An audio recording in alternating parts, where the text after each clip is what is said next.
Many people believe that living alone in your later years is a path filled with loneliness and difficulty. But what if it could also be a time of empowerment, personal growth, and self-discovery? As we reach 65 and beyond, the experience of solitude holds unexpected lessons that most never talk about. In this chapter of life, how can we turn the quiet into a source of strength and freedom? Join us as we explore the hidden joys and transformative power of living alone when it's no longer about isolation, but about rediscovering the beauty of your own company.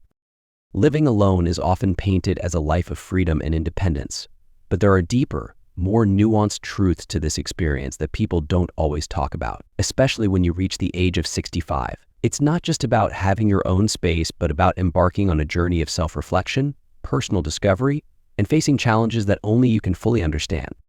The realities of living alone. When I first started living alone, no one warned me about the complexity or the depth of loneliness that would sometimes emerge. Living alone isn't as glamorous or as easy as some might think. After a long day, when you return to an empty house, there's no one waiting for you, no warm meal on the table, no comforting conversation to ease the weariness of the day. Instead, you walk into a quiet, empty kitchen, and the only sound you hear might be the soft hum of the refrigerator. It's in moments like these that the reality of solitude can feel overwhelming. You may feel exhausted, yet you still have to summon the energy to cook yourself dinner. It's not just about the food, it's about taking care of yourself in the absence of others. Small, unexpected challenges like a burnt-out kitchen light that needs fixing or deciding whether to tidy up or relax for the evening suddenly become your sole responsibility. And in those moments, the loneliness can hit the hardest. However, over time, living alone offers an opportunity to find unique joy in this solitude. It's not just about loneliness, it's about freedom, the freedom to be yourself, to move through your space without the expectations or judgments of anyone else, the freedom to make decisions based on your needs and preferences alone. Solitude isn't necessarily about being alone, it's about the moments when your soul is free to converse with itself. Living alone, particularly in your 65s, can become a powerful period of self-reflection. We learn that solitude is not a burden but an opportunity to find strength within ourselves. The quietness of living alone becomes a chance to explore your thoughts and emotions without distraction. When you first step into your silent home, the stillness might be overwhelming. It's a stark contrast to the noise and busyness of shared spaces, and the absence of daily chatter can make the quiet almost deafening. But with time, you learn to embrace this silence. What at first might seem unsettling eventually transforms into a peaceful retreat, a sanctuary where you can listen to the whispers of your own thoughts and reflect on your life. Simple sounds, the ticking of a clock, the hum of the air conditioner become the soundtrack of your days. These small, almost unnoticed details take on new significance when you live alone. The quiet becomes less about isolation and more about serenity. It's in this stillness that you can begin to unravel the complexities of your own mind, to confront thoughts and feelings that may have been buried beneath the noise of daily life. The journey of self-discovery. Living alone provides a unique opportunity for self-discovery. Without the constant presence of others, you are free to explore who you are, what you enjoy, and how you want to spend your time. You're no longer bound by the needs or expectations of others, and this autonomy allows you to dive deeply into the core of your being. At first, the quiet can feel daunting. You might miss the comfort of a partner or the daily rhythm of shared living. But as time goes on, you start to see the beauty in this solitude. It becomes a canvas for self-expression. You get to choose how to fill your days, how to decorate your space, and how to nurture your mind and body. Every decision you make is a reflection of your own desires and priorities. Living alone also means you learn new skills. You become your own handyman, cook, and financial manager. When something breaks, you're the one who has to fix it. When bills pile up, you're the one who has to budget and make sure everything gets paid. These responsibilities, while sometimes overwhelming, are also empowering. They remind you of your strength and capability. With each challenge you face, you grow more self-reliant, more confident in your ability to handle whatever life throws your way. Finding joy in the everyday. In the solitude of living alone, everyday tasks take on new meaning. Preparing a meal, for example, isn't just about feeding yourself, it becomes a form of self-care. You might find that cooking for one is an opportunity to experiment with new recipes or indulge in your favorite foods without having to cater to anyone else's tastes. The same goes for household chores. Cleaning your space or organizing your belongings becomes a way to create an environment that feels truly your own. Every corner of your home reflects your personality and preferences, and there's something deeply satisfying about living in a space that is entirely yours. There's also a freedom in being able to do whatever you want, whenever you want. You can play music as loudly as you like, dance around the living room, or spend an entire day doing nothing at all. There's no one to judge or interrupt you, and that kind of freedom is a rare gift. Loneliness versus solitude. One of the biggest challenges of living alone is learning to distinguish between loneliness and solitude. Loneliness is the feeling of being disconnected from others, while solitude is the choice to be alone with yourself. At first, it might be difficult to separate the two. The silence of an empty home can feel oppressive, and the absence of human connection can make you feel isolated. But over time, solitude becomes less of a burden and more of a blessing.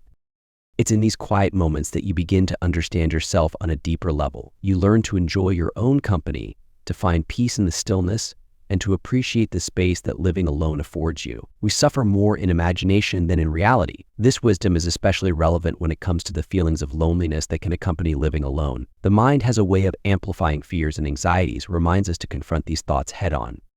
Instead of allowing loneliness to consume you, use it as an opportunity to grow. In solitude, you can reflect on your fears, desires, and ambitions in a way that fosters personal growth and self-awareness.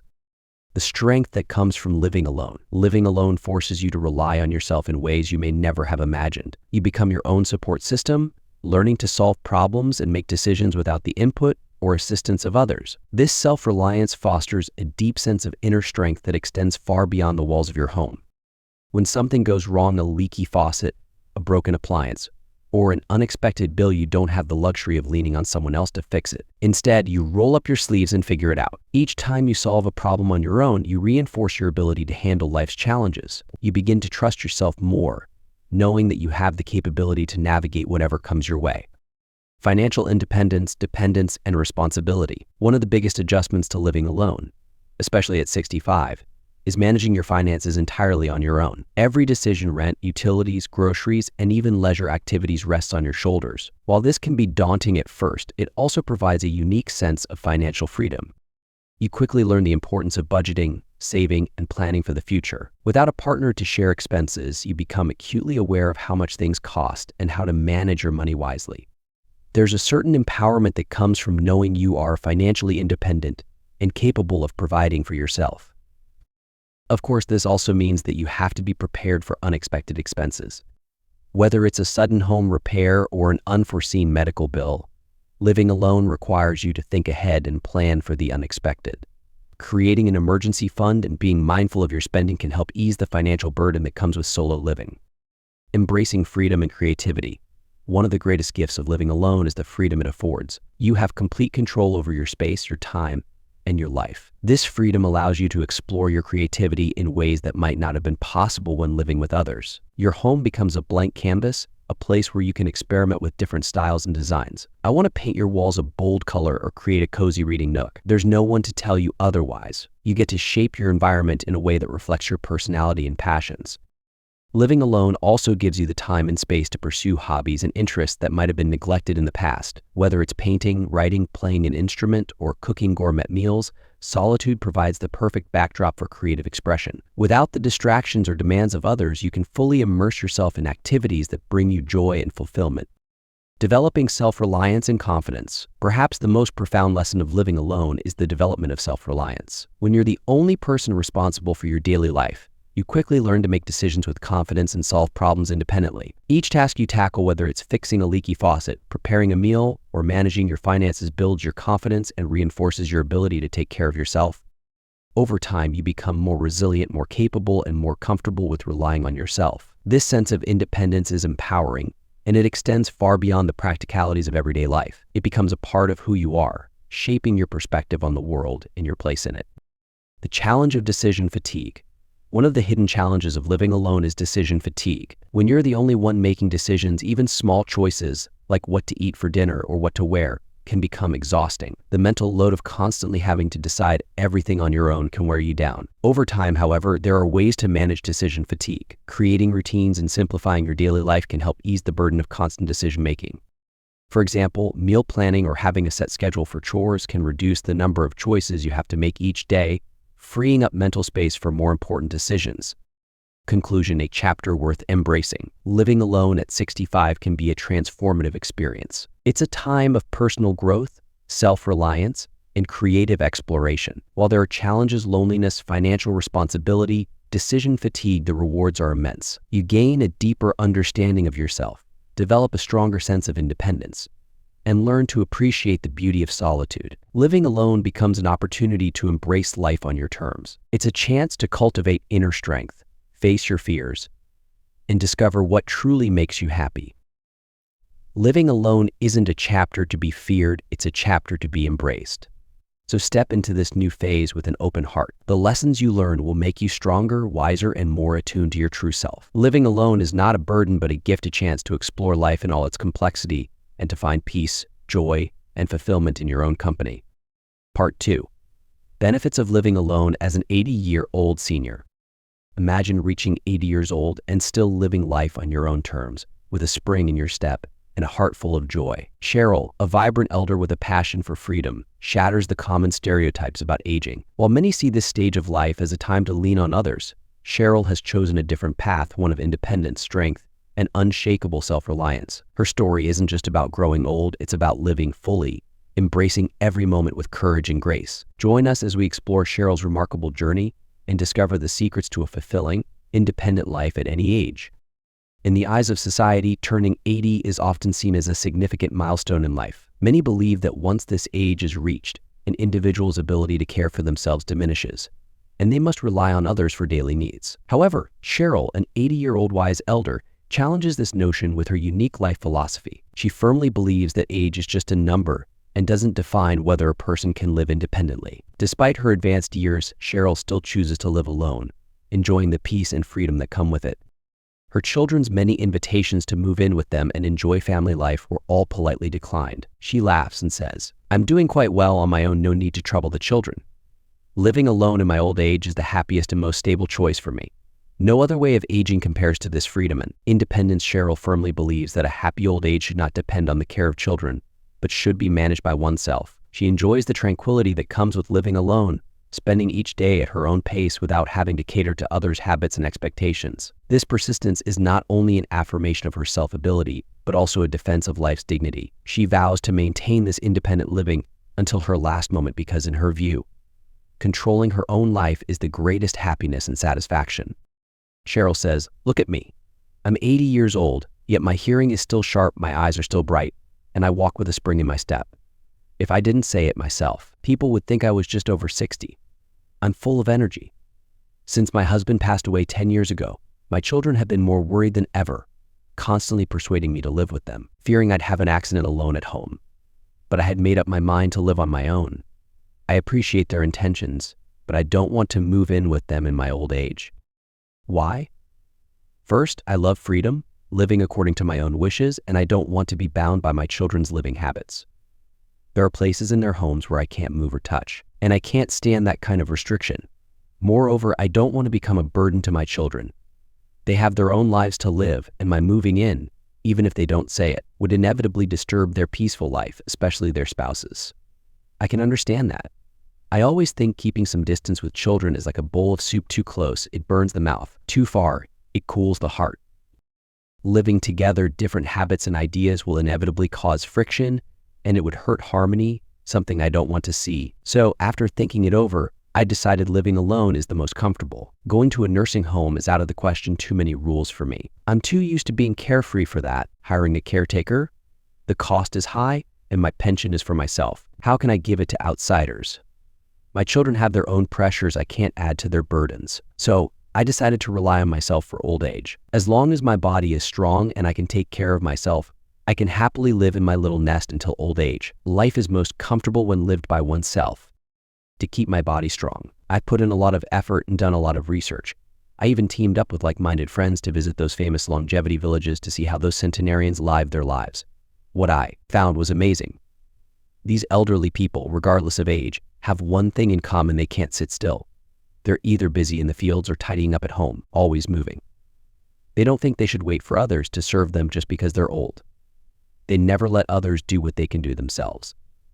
This spirit of independence and self-reliance is truly admirable. Looking closely at these healthy and long-lived elders, each one has a determined, cheerful, and optimistic personality. Even if life isn't wealthy, they make every day fulfilling and enjoyable. Eating well, sleeping well, and being in a good mood, this is their secret to longevity. Having found these commonalities, I have a rough idea of my future life. I used to be someone who would get stuck on minor details, letting small things upset me for days. But now it's different. I learn from those long-lived elders, staying cheerful every day, and naturally my body follows suit. Looking at my peers who aren't as healthy, their lifestyle habits are worrying. They live irregular lives, never eating or sleeping on time, rarely exercising, and such poor habits have deteriorated their health. By 70 or 80, they've completely lost their ability to live independently. I don't want to end up like them, needing others' help to live. To me, not being able to live according to my will is a very scary thing. I always believe the body is a use it or lose it situation. If a person doesn't exercise for long, their body will gradually lose vitality, thus losing health. So for many years, regardless of the cold or heat, I've always kept up with exercise. Even in wind and rain, I still go out, move around, and see the outside world. I would never let myself lie at home, wasting my health. Not only do I exercise every day, but I also often travel in groups on trips. I often encounter difficult paths and steep hills. Every time I face such situations, even if others want to help, I insist on doing it myself. In my view, once I accept others' help, I'll start to slack off, never again strictly demanding myself to live a disciplined life, and then I'd be close to losing my abilities. My goal is to stay healthy and live well to old age. I'm never afraid of death. I only fear losing my ability to care for myself. I hope to pass away without illness. If I could leave in my sleep, I'd consider my life complete. Many people think that an 80-year-old living alone without anyone to care for them must have a miserable life. But what they don't know is that if an elderly person can live alone, it's actually a great happiness in old age. Health is everything. An elderly person with a healthy body can enjoy a happy and peaceful old age. Health is especially significant for the elderly. Living without illness and pain makes an elderly person the happiest. Don't you all agree with what I say? Cheryl says, I'm in good health and my outlook is very optimistic. My happiness index in old age is very high, and living alone hasn't lowered my quality of life. The reason I've been able to live alone for 20 years so happily is due to these 3 points. First, when a person gets old, they should live a little selfishly. Children have their own blessings, don't be a beast of burden for them. When my husband was alive, our combined pensions were $2 or $3,000 a month. My husband was very good at managing life, keeping our home in perfect order, and without lowering our quality of life. We still managed to give our son and daughter-in-law $600 a month. When my son and daughter-in-law got married, they bought a large house of over 100 square meters with a monthly mortgage of over $2,000. Though the young couple's monthly income exceeded $10,000, they had to raise a child and cover various living expenses, so they had significant financial pressure. My husband felt for them, so every month he voluntarily gave them $600 to ease their burden. After my husband passed away, I straightforwardly told my son and daughter-in-law that without my husband, our household had one less income, so I couldn't continue giving them $600 each month. My son and daughter-in-law were very understanding. They comforted me, saying they didn't need my support anymore, that I should just live my life well and tell them if I had any difficulties. From then on, I never gave them another penny. When I had the ability, it was fine to help them, but since I can't now, I can't pretend to be rich that would harm both myself and others. In my view, if an elderly person can't help their children, then not adding to their burdens is the best thing. If I continued to give my son $600 a month, my living standard would surely be affected. My money is limited, and if I kept giving, I'd have to save on my own expenses, which would affect my nutrition and health. And if my health deteriorated, my son wouldn't be able to work well to take care of me. Wouldn't that be harming him? So I firmly believe that taking care of my health and not adding burdens to my children is the correct choice for elderly people. After careful consideration, I divided my $1,500 pension into 3 parts, one for daily food and expenses, one for various living expenses, and one for savings. With this arrangement, I live comfortably, have peace of mind, and can avoid worrying my children, as they know I can manage my own life well. I believe whether old or young, one should have a clear sense of boundaries, keep a little selfishness. If elderly people don't think for themselves, they can only live with pain. Second, don't interfere too much in your children's lives. Many elderly people don't understand this. They see their children struggling, so they think of ways to help them, living frugally to leave money for their children, thinking that if their children live well, they can have a good old age. But what often happens is that the more you give, the more they want, not considering the elderly's difficulties. As time passes, the children stop caring for their elderly parents, thinking the money is owed to them. This scenario happens in many families and causes the elderly to live in bitterness and exhaustion. I'm more open-minded. Since my children became independent, I haven't intervened in their lives. They live their way, and I live mine. I never worry about their affairs. I have my own interests, and I keep my own social circle. When I'm free, I invite my neighbors for tea, chatting about daily life, reminiscing about our youth and playing cards. I enjoy my time, unaffected by my children's matters. My son and daughter-in-law are considerate, often inviting me for meals. Sometimes I go, sometimes I don't. My children understand me, knowing I have my own life, so they don't insist. They even call me a hedonistic old lady. Though it's a joke, it actually means I have a happy old age. Third, the elderly should live happily, don't dwell on the past. I think since it's my life, I must live happily. I cherish the present, appreciate each day, and do what makes me happy. I avoid dwelling on the past and always maintain an optimistic outlook. Even if I encounter unpleasant things, I don't let them affect my mood. This mindset has kept me healthy and strong. An old lady once told me, if you want to live well in old age, you must learn to pamper yourself, let yourself live happily, and not take anything too seriously. I find this very true. You can't change the past. Why let it ruin your mood? The elderly should learn to enjoy life, let their children do their own thing, and not worry too much. In this way, both the children and the elderly can live happily. To sum up, the elderly living alone doesn't mean they're lonely or unhappy. If you have good health, an optimistic attitude, and proper financial planning, you can live a very happy life alone. I think if you believe in your abilities, you can face old age without fear, living a happy and meaningful life. If you find these stories inspiring and they motivate you to take action, please comment 9. If not, comment 0. Your feedback means a lot to us. Thank you for your valuable time.